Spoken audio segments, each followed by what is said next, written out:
Welcome into Monday Mornings with Matt and Kevin here on the Catholic Family Podcast.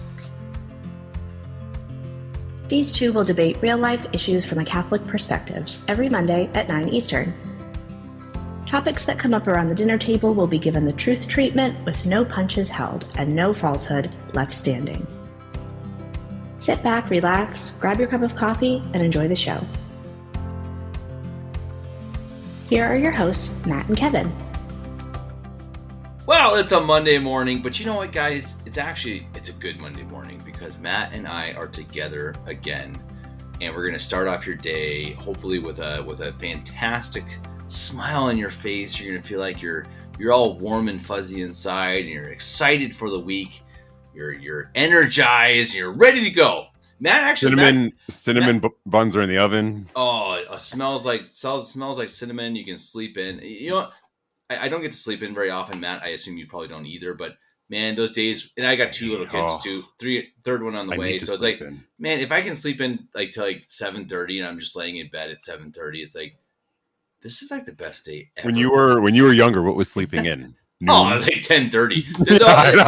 I mean, my parents would. So younger. What do you mean? So when I was a bum, when I was out on my own in my early days, and I could sleep in. Oh yeah, we're talking about noon. The day's over. Yeah, the day. Oh yeah. Done. We're talking noon. Yeah. No, these days. No, these days that doesn't exist. But Matt, you look like you got some sun. You've been out in the sun.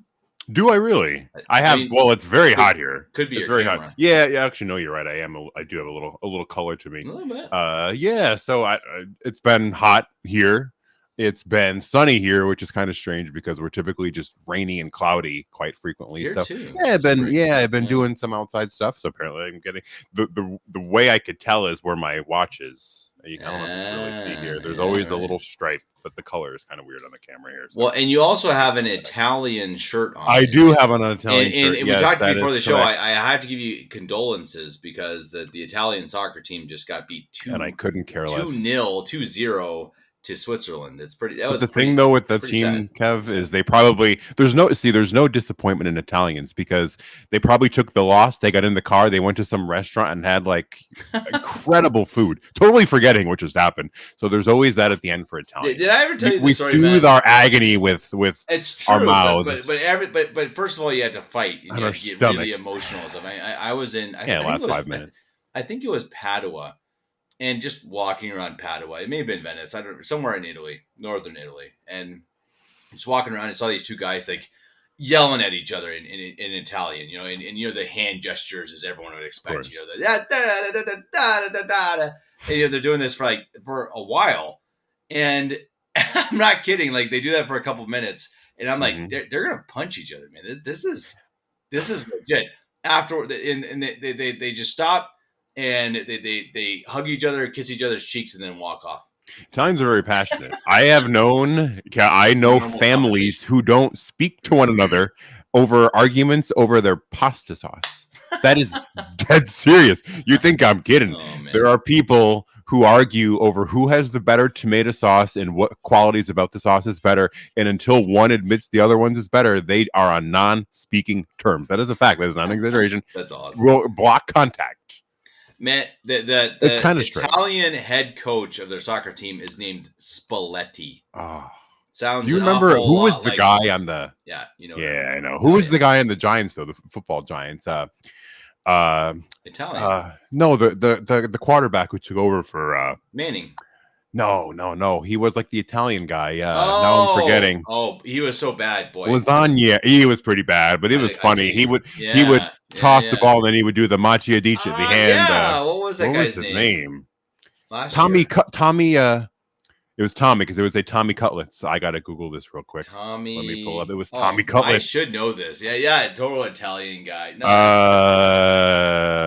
Tommy DeVito. Yeah, DeVito. What else would his last name? That's be? right. Everyone always was calling him Danny DeVito, and it's like, no, that's not the same guy. Anyway, so Matt, as we always do, we just riff for 4 or 5 minutes, but we want to talk today. I think everyone has seen in the news lately of Archbishop, in quotation marks, Carlo Maria Vigano. I think that Mario Dirksen has done the research and determined that I believe there's he is a priest. He is a valid priest, without question marks. Otherwise, it's hard to say, as I think many people know who are listening to the show. Just real quick, he was ordained before the changes. Well, there you go. So then Father Vigano, we will call him. I think it's okay to call him Archbishop Vigano. Again, it's the mark of respect. Title. Giving him the title. It's been given him by the world. It's not necessarily the one he's earned or that it's appropriate, but it's what. Either way, we can say Vigano. I think that's okay. And he still. Go ahead. I was going to say he still hasn't clarified whether or not Bishop Williamson conditionally ordained them. Yeah, but Williamson came out against him, though. Did you see that? Oh no, I did not. Did you see what you didn't see? Williamson. He resisted too far. Williamson had this bizarre. I did not see this. Oh, it's see weird. you can resist to your death until you say he's not the Pope. Then all of a sudden, whoa. Okay, this is, and I'm going to pull this up. This was posted on Sede Vacanta Society on Facebook by, someone from Poland, I think. Not America. Not America. And it says, and this is, sorry guys, this is, I don't understand what he's saying here. So I'm going to read it slowly because honestly, I don't get it. So he says, this is Williamson talking about Vigano. Okay. Can we be morally sure that he is a false prophet? Okay, that's talking about Bergoglio. Sorry. Can we be morally sure that he is a false prophet? Yes. However, we cannot make an official declaration that Bergoglio is not Pope because we do not have the authority to do so. This clear stoppage of Archbishop Vigano on the path to total sedevacantism is very sensible because it secures in the Catholic mind and heart a necessary amount of respect for Catholic authority, which could otherwise completely disappear. Woe to the Catholic tradition or the resistance movement that would lose all respect for Catholic authority as such, unquote. That is Bishop Richard Williamson regarding. Yeah, but I think that sounded fairly accurate. Because he's saying we can't depose anybody, which no set of Vacantis claims to be able to do. They can't act juridically in the church. I kind of wonder if Williamson is misinterpreting, because even Vigano is saying, that he's talking juridically here. And I could read the statement in a little bit, but can you read it if you don't mind? Can you read it one more, just the beginning? Do you have it? Do you still have it there? Where he said morally. Can we be morally sure that he is a false prophet? Yes. Regarding Bergoglio. Is that there? Or are you saying that? No, that's. Oh, that's there. Okay. Oh, all right. That's him saying that. However, we cannot make an official declaration, etc. Okay. Unquote. Oh, yeah, but that's for a council to do. I think he's right. A council can declare it, but an individual prelate can't just doesn't have the authority to just declare it. Of course, I'm not an expert here, and I can't give a certain answer, but that sounds accurate to me. Yeah, sure. The accuracy of him saying they cannot be officially declared, but you're saying he's a false prophet. So, but you're still saying, okay, to woe to the Catholic tradition or resistance movement to lose all respect for Catholic authority, which he, of course, is. Which is pretty silly for him to say. Right, but that's what he's saying then. The acts alone. Catholic authority must come from Rome, that must come from Bergoglio, who he is saying is absolutely morally sure is a false prophet. How does that make sense? Yeah. And the thing with him is, I mean, again, as I kind of said before you read the quote, was it's so funny with these people, how they will literally resist everything. And Williamson is, I don't know if he's the founder, when he split from the society, right, and he kind of really was the face of the resistance movement. I mean, there was not a thing coming out of Rome that he accepted. And I think even I could be wrong, but I think even he was far more hard-lined with the new rite of ordinations and consecrations than Fillet was. And I think he accused, there's a letter out there where Williamson and Fillet were exchanging letters, and Williamson accused him of being conciliar, of speaking with the council, with this conciliar church, with attempting to renegotiate or to have the society come back into so-called full communion with Rome, which honestly, shouldn't that be anybody's goal? If you're a true Catholic, wouldn't you want to be in communion with Rome? But anyway, so I think he's the face of the resistance movement, and then all of a sudden says Vigano doesn't have this so-called authority. But I think Vigano, if I pull up his statement here, which I have, I think his statement actually speaks pretty clearly. And I think, unless I'm misinterpreting, I think he's pretty much saying what Williamson is accusing him of not saying. So it was on his Twitter page, j'accuse, the French for I accuse, I would assume. For this reason, with serenity of conscience, I maintain that the errors and heresies to which Bergoglio adhered to before, during, and after his election, along with the intention he held in his apparent acceptance of the papacy, render his elevation to the throne null and void. So then he kind of goes on, if all the acts of governance and teaching of Jorge Mario Bergoglio in consent and form prove to be extraneous and even in conflict with what constitutes the action of any of the popes, even if a simple believer and non-Catholic understand the anomaly of the role that Bergoglio is playing in the globalist and anti-Christian project carried out by the World Economic Forum, blah, blah, blah, blah, blah. So I think he's pretty clear here that the error... Null and void. Right. And he says here something that is actually very specific, and I noticed that a few priests on Twitter pointed it out, very specific to the thesis, where he says, the intention he held in his apparent acceptance of the papacy. And that's one thing that the thesis adherents point out, is that the cardinals, who they deem to be the valid electors, could put forth, basically in layman's terms, a name, but he can have a void in his, he can withhold proper intention.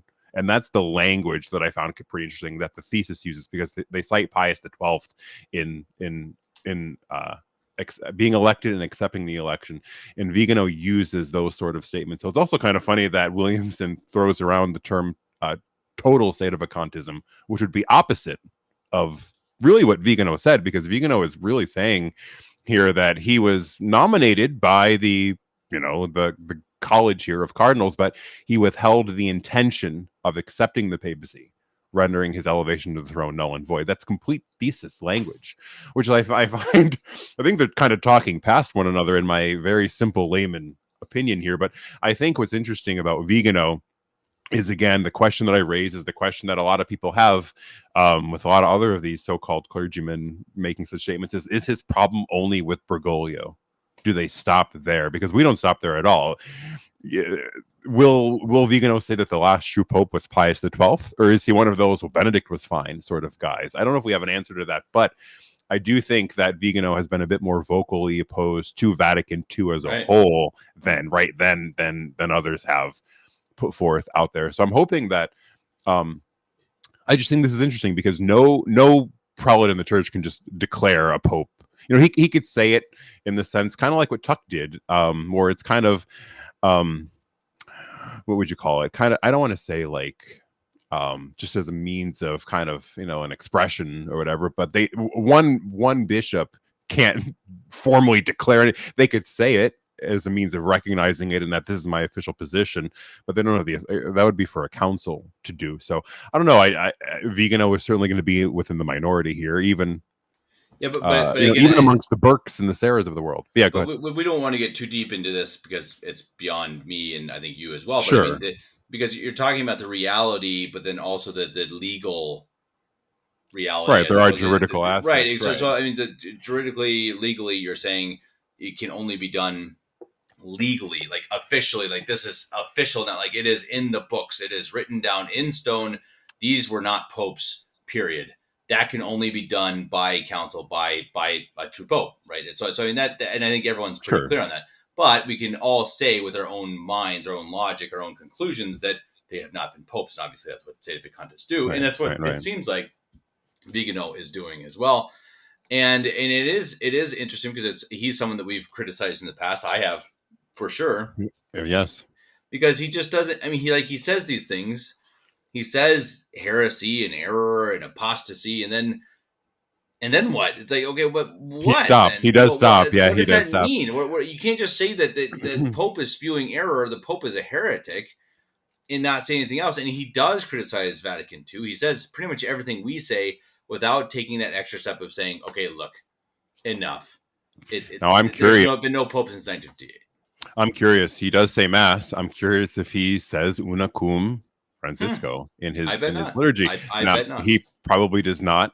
Will he answer that question? I don't know. He seems to be, and as you were just saying too, that's sort of one of the questions that he does not just want to come out and say. Like all of our bishops, Bishop Pivarunis, Bishop Sanborn, Bishop Dolan, all these bishops that I'm thinking of, they were pretty clear. No, we don't insert Bergoglio or Ratzinger or Wojtyła or anybody's name in the canon of the Mass because they're not true popes. He's going to hide this information. He's not going to come out and say it. I hope he does. I hope he's brave enough to do that. But he tends to say these things like you and I were just kind of getting to that point where he'll say these things and he'll kind of just stop. He doesn't continue in his things. And again, Bishop Sanborn actually called him out saying, you need to be clear whether or not you were conditionally ordained. The faithful have a right to know this if you are indeed a true, validly consecrated bishop. Because then think of the mess that would, let's just say that he becomes like Williamson and he starts consecrating or he starts ordaining men, right? That becomes a whole clouded issue of where his ordination's valid. He needs to come out and say that, I think, first and foremost. And why did he seek that conditional? Or I think he needs to say why. Why did he seek it? Is he declaring all his friends? They're probably not his friends anymore. Laymen, because that would be a mouthful to say.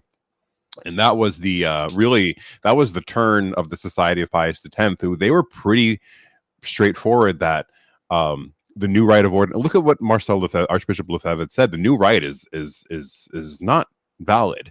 But then the problem was Ratzinger got elected, and Ratzinger was consecrated a bishop in the new rite. So now all of a sudden they had a pope who they felt was maybe not a bishop. That caused a lot of problems for the society. So they changed their position. They suddenly accepted the new rite of ordination, which they really did not when John Paul II was papal pretender, because he was consecrated in the old rite. So I don't know. There's a lot of hiccups. There's a lot of hesitancy in these men.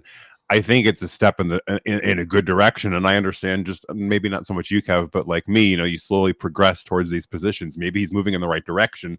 I just wish he would come out and say some things that are a bit more clear that we need to know. But what interesting times are that we have a fairly well-known prelate in the church saying something like this. I think it's one of the reasons why Bergoglio is so good for our position, because it truly highlights like there's no way. Our position truly is none of these men can be popes because they impose a false religion on the church, namely Vatican II. But his personal heresies, what he does privately as an individual, they're so bad and they're so heretical and blasphemous that it's making these people question. And so I hope to hear more from him, and I hope and the reason why, and I feel like I'm rambling a bit here, is because he is one of those quote unquote inside the structures of Rome, I guess maybe you could say. He holds that position where he was appointed by, who was he? Let me see. I'm not sure who put him there. Appointed by, he was consecrated by John Paul II. Secretary to the so we kind of started receiving posts in 1992, 89, 92, which would have been JP2. John Paul. Yeah, John Paul II. But he's also, he was very outspoken against the vaccine. He was very outspoken, which is why I'm surprised that he kind of really paraded around Trump so much, because Vigano was outspoken against, he called it the baptism of Satan, the vaccine. I still have that quote. And Trump kind of was proud of the vaccine and really pushed it. But Vigano, and I think actually Vigano went to the White House a few times while Trump was in office. I'm inclined to say that he might have been there, but I don't know. Who knows, Kev? Maybe Vigano will make all these official declarations. Trump will become president. Trump will convert to Catholicism and declare the Holy See vacant. What a turn of events! Happy. I mean, it was in a recent podcast we talked about it too. That it's like these things actually can happen, and it happened with Diocletian going right into pretty much a few years later to Constantine. So it's not impossible. God can do anything. God can really do anything. If he wants to convert Donald Trump to be, the next person to lead America and the world to Catholicism, he can. So I mean, it's not like that. Sure. I think that's. And am I saying it's going to happen? Has it happened? No, it has not happened. Will it happen? I doubt it. But it could. God can do absolutely anything. I think it's obviously something that's very prideful for us to think that it can't.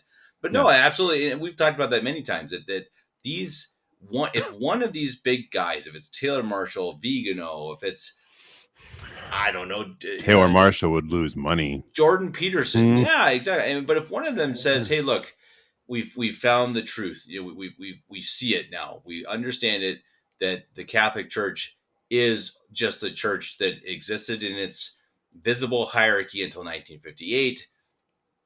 Boom, you're going to get thousands of people, and that changes everything. And that absolutely could happen. Vigano is the one that all these guys look to. Taylor Marshall, Yes, his he's their ilk. pseudo pope. Yeah, which he is is a a problem. pseudo pope, and also with Athanasius Schneider and others. Yes, so they have a few. Vigano is one of the top ones. So if he just says, "Hey, look, no, guys, this is all ridiculous. I'm getting reconsecrated by Bishop Sanborn, Bishop Avernus, etc., somebody, even Williamson," then okay, because Bishop Williamson, of course, is a valid bishop. I think he's unfortunate in many Off the ways. rails a little bit. Yeah, I'm not a fan of his personally, but he is a valid bishop. He was consecrated by Archbishop Lefebvre, so in my mind, that is not a question. Holy orders are there, of course. He is valid, but I wish he would do things differently. Let's just say that. But if that was the case, it doesn't seem like it. With reading the comments of Bishop Williamson, I don't think that's the case. But who knows? But if not, then maybe Vigano just comes out and says, "Hey, look, here we go, boom, done, sede vacante, end." And that as you said, he is certainly headed that way. He's headed that way, and I have felt too, and I don't know how everyone feels, but I have felt that we won't be in this state for our generation. I feel like I don't Not think this is just my opinion, but there are people who do think that this is the end, that this is we won't have a pope again, and all of that. Personally, I don't find that to be the case. I do think that within some time, maybe I've heard people say within 10 years. I don't know how you kind of come up with a number like that. I don't really know what you're prophesizing, but I do think that there will be a solution in our lifetime, and it will be abundantly clear. I think your father said that before too, Kev, that it will be clear to us when it happens. And who knows, this might be, as you said, God still does work and God's hand is active. Maybe this is the beginning of something, maybe not something big or something great, but maybe a start of something very, very small. Because you go back to scripture. Saul became Paul, right? There are these moments of conversion that God works miraculously in people with such capabilities. So maybe we're beginning. Think about it. We're over 60-ish years now. Right, we're starting to get really, really deep into this. Where, and I don't think Bergoglio is going to last much longer. There are those plans that have come out of him really suppress one final document against the Latin Mass before he, sadly leaves us. But real quick, can you imagine that being on your deathbed as the quote unquote quick end the Latin Mass? Yeah, exactly. And they're like, "Oh, I can die in peace. I finally did my final goal. My final wish was to abrogate, completely destroy the Latin Mass and the Catholic Church, and I did it. I can die peacefully." What an absolute scum! I'm sorry, scum. Come on, that's what Paul VI and they canonized him. Oh my goodness! but crazy. Yeah, and there are those credible sources that will say that this is really the end of the diocesan Latin Mass, and it's going to come mid-July, and I think that's a very real possibility. Bring it on. He recently, I hope it is. He recently met with the Institute of Christ the King and their top brass, and sadly, I was kind of upset because all of these men in the Institute, they wear these glorious vestments. They wear grandmother's lace is abundant with the Institute of Christ the King. And when they went to meet with Francis, they wore a simple black cassock. And I was so like, I wanted nothing more to them to walk in there. And they're very well dressed. Monsignor Giles, his name is, very Benedict XVI-esque vestments and they looked so plain. And I was like, man, he probably, maybe they came in with that. And he was like, change out of that right now. I don't know. Well, you're talking about the Bergoglio who told a boy to stop folding his hands. Yeah, he went up to him and if I was going to meet Bergoglio hands. trying to ask to say, "Hey, please save my order," I would probably be wearing a t-shirt and jeans. Who are we kidding? Why are you going to dress up nicely for Bergoglio? Of course not. You're going to act like an absolute moron and say, Hey, bro, what's up? What's up, bro? What's up, bro? Francie? I don't know. What do you call him? Is it Frankie, bro? I guess. Frankie? Hey, Frankie. Frankie. But I mean, I do wonder. I'm kidding, but I'm barely kidding, right? How crazy are we that, like, when I'm saying this, it sounds like an absolute joke, and it's like, hey, Kevin, be nice. But everyone out there listening is probably like, yeah, that's actually kind of true. It's actually kind of true, right? Yeah. It is. Yeah. Crazy. And you're right. That will be his legacy. And I think, because that's how I came in. Really, I started with the diocesan. I did that whole interview with you, however many years ago now, over 2 years ago now, where really, I was fully in the Novus Ordo church and all of that. And I actually couldn't make the 10 a.m. Novus Ordo service on a Sunday because I had a job at the time that didn't permit me to always go. And I went to some random confession on a drive home one day. Excuse me, I keep hiccuping here, saying that I couldn't make mass. Those were my words at the time. And he said, there's this basilica, over here that offers it 10, 11 times a day. You should go check it out. And I remember I went there and I looked at the bulletin and it said this time slot had a so-called Latin mass, which at first I remember shaking my head and thinking, why would anybody want that? I mean, what's the point of that? So old-fashioned, and how irrelevant is that today? What a stupid idea. But that's really was my beginning to where I am today. And I think rooting that out, I don't know what the effects would be of rooting that out. I think you would see, obviously, more people go to the society. I think it's becoming more and more popular. They're doing anything to cling on to Francis being the Pope. That anything that they possibly, strand by strand, we have to hope that he truly is the Roman pontiff. So a hypothetical question. If Bergoglio just hypothetically said, first of all, he bans Latin Mass, and then he says, and by the way, the SSPX is excommunicated. I hope I'm waiting. That's what I. Let's just say he does. Yes. What are they going to do? What are they going? They would. That's what Lefebvre did. He said he was excommunicated by John Paul II, and he said it's a mark of honor. Yeah, but he was. But they want that. He was really a sede vacantist at time. I know he's a confusing person, but in a confusing time. But now nowadays, they're not like him. They're not like him. They don't understand church structure whatsoever. They think it would be a mark and a badge of honor to be kicked out by Bergoglio and still call him the Pope. They don't understand. I'm really convinced of that, Kevin. They don't understand the hierarchy and the aspect of the church. They would love it. They're asking for it, and they would still Unicum Francisco in their liturgy because he is. They would say we don't have the. Taylor Marshall just made a video yesterday responding to Vigano saying Francis is the Pope and none of us have the authority to say that he's not. They are so hung up on this because they're confusing the juridical aspect of a council coming together and saying he's not the Pope, which is not what we're doing. There's no pretend council that convened and said Francis is an anti-Pope. Nobody did that. It didn't happen, and no state of a contest out there who has any sanity in him whatsoever thinks that. We're looking at it from that moral aspect of we can judge because he promulgates what the church's magisterium has condemned. The mind can't consent to two contradicting propositions. We have to know that these men lack authority in the church. They are somehow, some way voided of that authority. They cannot act with the authority of Christ and promulgate heresy. That's an insanity. We're not making any ecclesiastical juridical judgment. These people are so hung up on that juridical aspect of it, with nothing more, that they will do that. They will be excommunicated by Francis. They will say it's badge of honor. I am, and I used to say it. I am in schism from this church. Which the irony is that actually does, like, ipso facto separate you from the church personally, right? So, like, if you publicly or I think privately, if you say I am against the papacy, I am in schism from Rome. If that's even if it's in schism, if you're saying that is the Pope, I am in schism from them. I would love for a priest to come on here and tell me that is not in some way make you outside the church. At least in your principle. Yeah. I mean, it's an absolute absurdity. And again, I don't want to go down the whole SSPX path because it makes me get fired up, and I'm tired of ranting all the time, guys. Just really quick before we maybe jump to Biden, but they another one of our star minds of our time.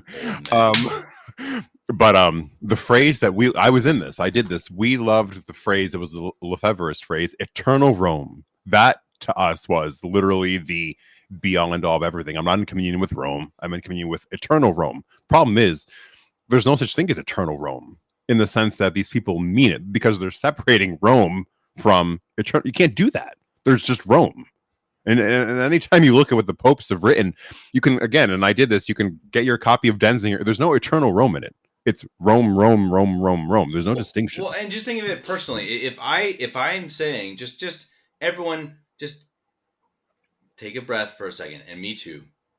If I'm saying, Kevin Davis, I'm saying, okay, Bergoglio is the Pope. I'm SSPX. I don't like what he does. I think he's a really, really bad Pope, but he's the Pope because I can't judge him. And then I go on a podcast and I say, this man is a clown. This man is a heretic. He is leading souls to hell. Guys, I'm serious. Like, please just think on your own. Can I do that? Like me, I'm not saying anybody else. Can I hypothetically do that? Answer it for yourselves. I mean, it's not that hard. It's not that hard. You can't. I'll give you a tip. You can't do that. And here will be my closing statement on this. These people say, and I'll say this slowly here, that I am in schism with the man I revere as Roman Pontiff, and they call that traditional Catholicism. Insert the laughing footed track behind us here. Yeah, Mario does it in some of his Tradcast. There's the cricket or the bong. We needed one right there. Mario, can you edit this video, please?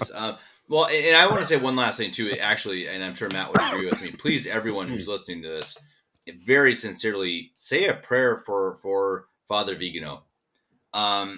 Really, I mean, because for his soul, of course. I mean, we really do care individually for him. We want him to go to heaven. He seems like a man who seems genuine. I would genuine. Say, yeah, he seems agree. To see that there is a really bad mess, and he wants. I don't know if he wants to fix it. He doesn't want to be part of it, at least. And, just to interrupt, good on him. I think he genuinely. I can't say this about a lot of them. I think he genuinely wants to be Catholic.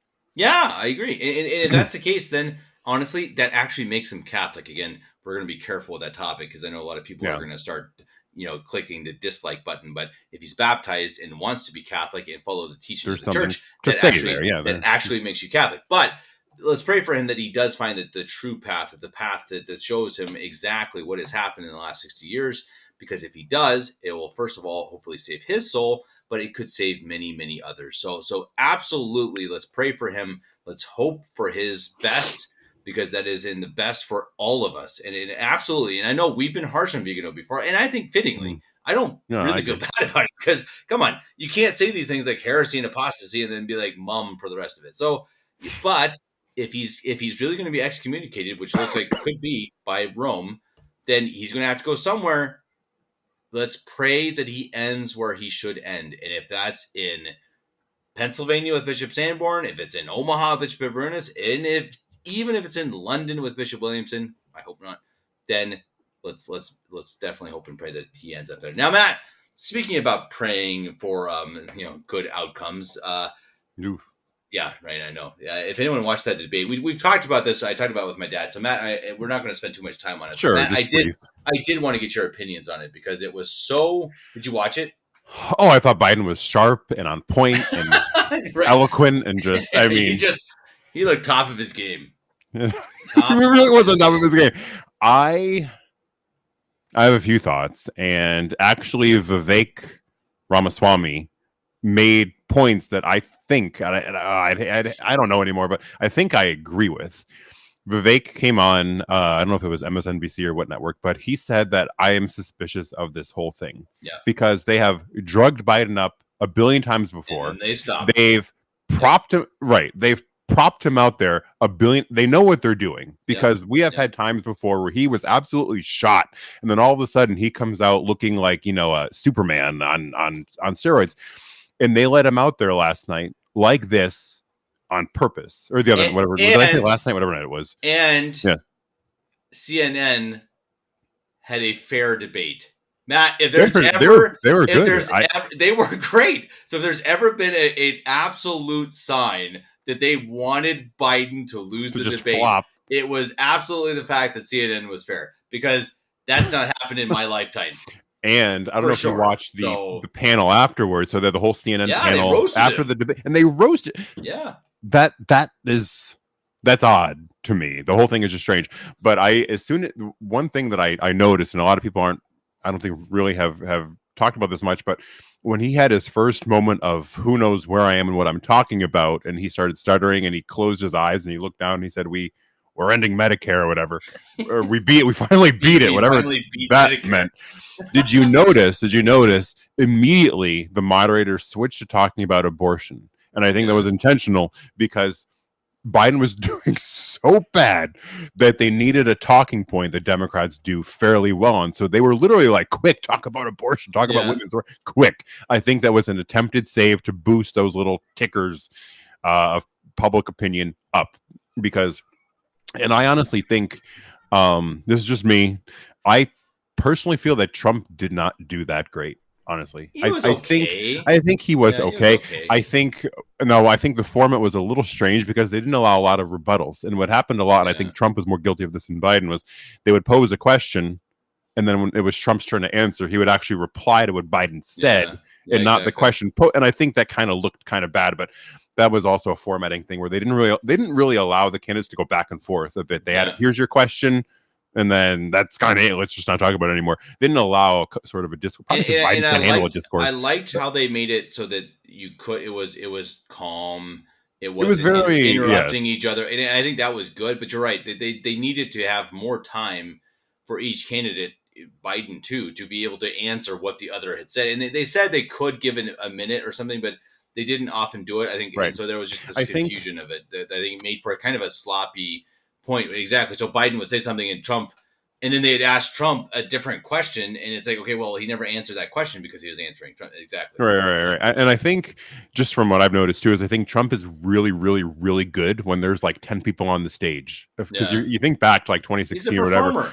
He's a performer, and when there are all those people on there, he would mock which was funny, mock and make fun of and imitate and harass all these people on there, and it was kind of funny.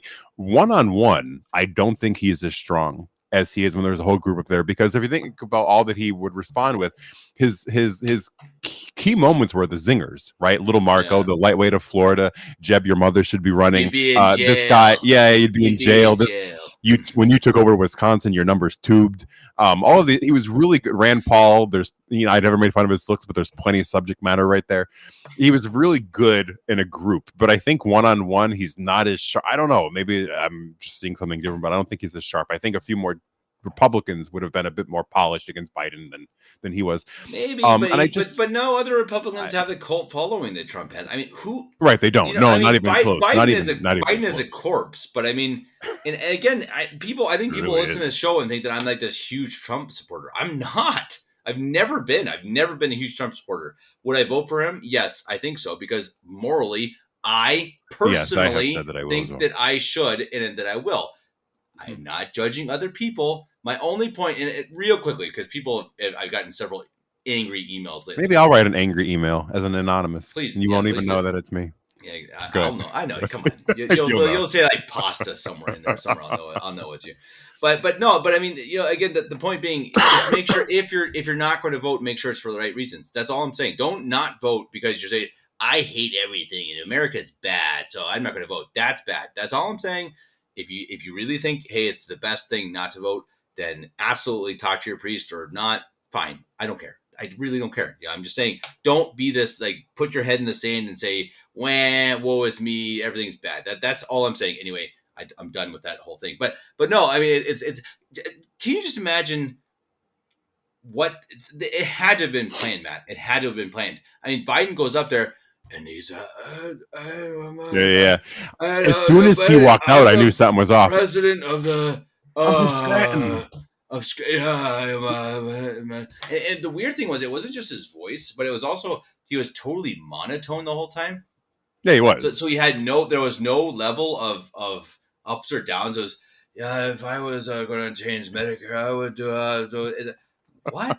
It was so weird. It was like as soon as ugh. he walked out and he was, Yeah. across with his arms kind of stiff, and he put his hand C-3PO. up gently and he said, "Yeah, how we doing, folks?" or whatever. I knew that was the beginning. This was the beginning of something quite special, because I think Trump could have pounced on him more over it. He didn't. If I was Trump, I think I would have said, "You awake over there, Joe?" I think I would have looked at him a few times and kind of point, "Are you awake? You good over there?" I know it's a little late. I actually think Trump had the plan. I think Trump was reserved. I think he had the plan to be reserved, to be calm, and to be nice. And I think you saw a couple times he wasn't. But I think his plan was to be like, "Hey, let Biden hang himself, fall on him." Yeah, I think so too. Because the Trump of 2016, of his Twitter was a pure comedy hour. He doesn't do that anymore. I know he posts things on his whatever Truth Social, whatever, but I don't think they're as crazy as he's really toned down the. I remember when he was campaigning still in the first time around against Hillary, he tweeted that the Prince of Saudi Arabia is one big dope. That was his. He's really cut back on a lot of that. My favorite though, Kev, is when he was in your country there and he met Chancellor Merkel, and he threw her a handful of Starburst candies and said, "Don't say I never gave you anything." I thought that was kind of funny.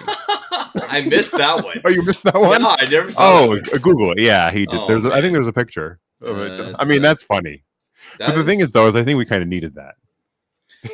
Yeah, well, either way, I mean, the crazy thing is that everyone knows we don't need Biden. I mean, there's no arguing it. I mean, no matter who, even if you hate Trump, I mean, the economy and stuff since Biden has been so bad that even the haters, even your black pillars, you can't start saying that Trump's going to be that much worse. He's just going to be better. He does have better economical plans. He is better with foreign policy. He is better with abortion. He is better with all these things. I'm not saying he's perfect. I don't like the man. I think he's immoral. I think he's not a good president. He is better than Biden by a landslide. It's not even close.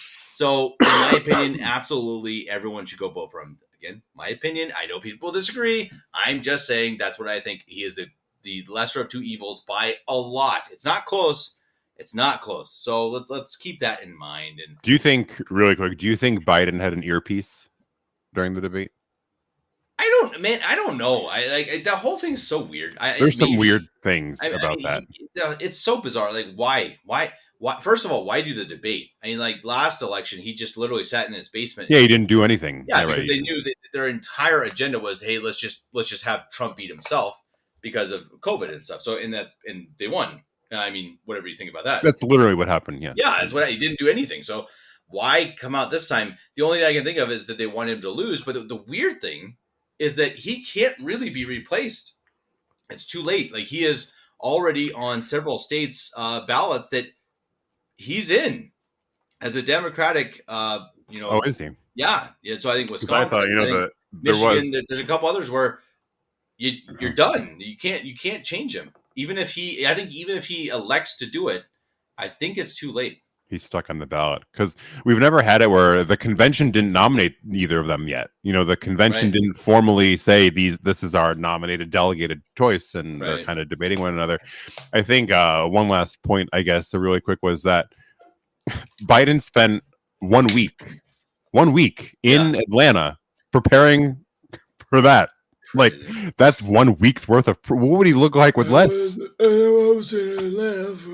I'm from Scranton. That's I love when he says that. I'm from Scranton, and I love all the normal people. I'm Medicare. No Trump VP yet. No Trump VP. I'd be pretty good. I think you make president. I'm 35. I should run for president. I can officially. You're right there now. I can actually do it. I am of age. You hit the point. Run for president. So anyone who, please comment if you'd like me to be president. I think Matt's not there. Matt, you're a little. Yeah, we're same. We're the same. Are you 35 already? Yeah, we're the same. Yeah. Hey, okay. We can be the team. Oh, yes. No. We're gonna run against each other, Matt. Oh, this is a good show. I'm seeing a good show. Matt and I are gonna run for presidency. We should do it live. We should have a debate. Oh, that would be so fun, Matt. This would be so good. You'd have to do it without camera, which means a live debate. I'm going to win, obviously, because Matt can't do it with camera. But oh man, that'd be so much fun. They do a debate and everyone has to cast their votes for president, Kevin or President Matt. We're going to talk about should only Italian food be allowed in America? Oh, yeah. It's going to be some good stuff. What is our platform, Matt? Well, what do you think? I'm thinking of a slogan. with Davis. I'll have to think about it. It's too soon. It's too soon. Yeah. The campaign needs to think. Dave, Duncan on Dave. No, that's not okay. Duncan Davis. I'll come up with something. But I think does the VP have to be 35? No, I don't know. No, I don't think so. Can you be anything? That's actually a good question because I mean, if the president dies, then you have to be president. Oh yeah, that'd be. You'd have to age really quick. Oh shoot! Yeah. I'm 21. We take one of those rare candies or whatever. Yeah, right. Exactly. Yeah. Drink a lot of vodka and a couple. Yeah. Like our I mean, if Joe Biden can be president, then anybody can. Talk about truest thing that's ever been said on the show. That's it. How about the biggest lie Biden told? Did you know that when he said he currently is a 6 handicap, that's the equivalent of a PGA Tour member today? That makes sense. Yeah, it's like watching Biden golf. It's like watching Tiger Woods out there. It's incredible. It's just work of art. It looks about right. I mean, Tiger Woods, Biden. I'd see him walk on a stage. That looks like someone who could compete with Tiger Woods. Yeah. That's the levels of our country. I heard someone say, like during the live streaming of this or whatever, it's like, hey, please, everyone who's not from America, please end your live stream. This is our embarrassment and should not turn this experienced by anybody else. It's like, it's way too true. But you still have the media. I'm sure over here, the newspapers will. I guarantee you, they'll say Biden won because Germany is just insanely infatuated. Well, the CNN post-debate poll was 67-33 Trump. That was the official CNN debate poll. That's interesting. So that means it's probably more like 90-10. Correct. If you're the 10%, you didn't watch that. Did you see? No. So 33% of viewers said Biden won the debate. A CNN panelist said, I don't really know who those 33% are. And he even said, he goes, those must be people who have sworn on their life that they will never say a single positive thing about Trump ever. And this is coming from CNN because it was that bad.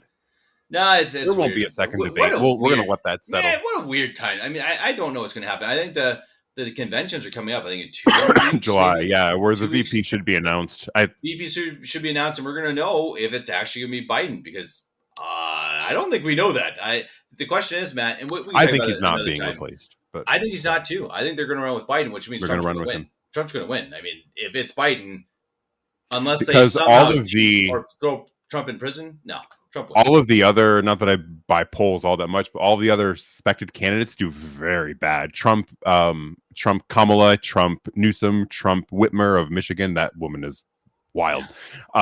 He beats them like 50-30. Like, it's pretty bad. So their best bet. RFK? I don't think he's that. I don't know. He doesn't have the support. He didn't even have the numbers to be on the stage. Crazy. I mean, he tried. He wanted to be. I think they should have put him up there. Would have been kind of. I would have appreciated really another voice. It would have been really. And see what would have happened with the numbers. He's another one of these guys that I think he has a lot of things really wrong, but certainly he has good points. Better points than Biden. Some points that are very interesting in terms of vaccines and even caring for the planet. I actually generally appreciate what he says about green, keeping the earth clean. And he actually, because he doesn't seem to be a tree hugger. He's just like, hey, let's not damage the oceans and stuff.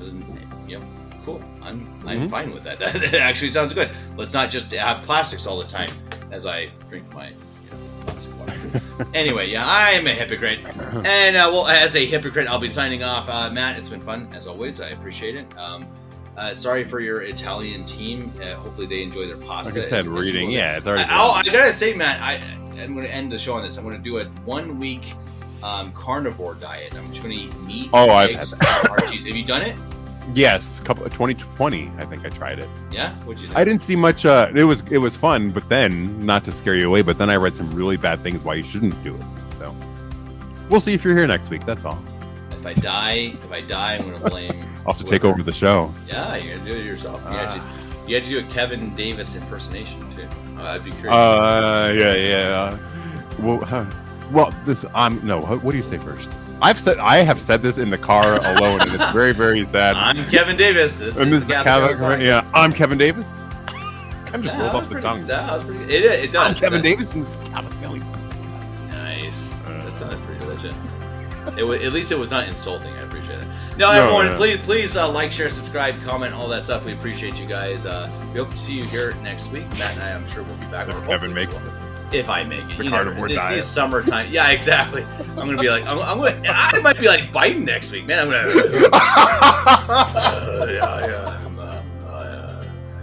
Steak. Matt, how you doing? Anyway, everybody, thanks for tuning in. We'll see you next Monday. God bless y'all, Matt. I'll see you next.